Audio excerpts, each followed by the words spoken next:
খুব ভালো লাগছে ভোট দিতে পেরে। আমি বেসিক্যালি এখন আমি ইউকেতে থাকি, তো আমার মা খুব অসুস্থ, সেই জন্য মাকে দেখতে আসা বাংলাদেশে।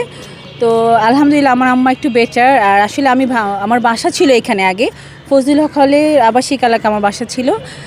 আমার বাসা চেঞ্জ হয়েছে, তো আমার অ্যাকচুয়ালি বাসা অনেক দূরে এখান থেকে।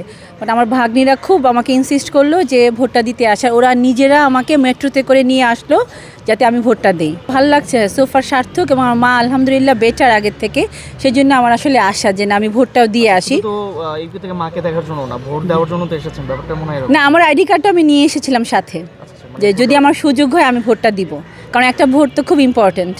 ওরা যোগ্য প্রার্থী নির্ধারণ করেন, দেশটা যাতে এগিয়ে যায়। আমরা জুলাইয়ের মতো আর কোনো ঘটনা চাই না, এবং গত 17 বছর যেভাবে দেশটা ছিল আমরা সেরকম হচ্ছে না। আমরা একটা গণতান্ত্রিক স্বাধীন দেশ, এবং গণতান্ত্রিক দেশে মানুষ যেভাবে বেঁচে থাকে, যেভাবে সব কিছু উপভোগ করে, আমরা সেটাই চাই।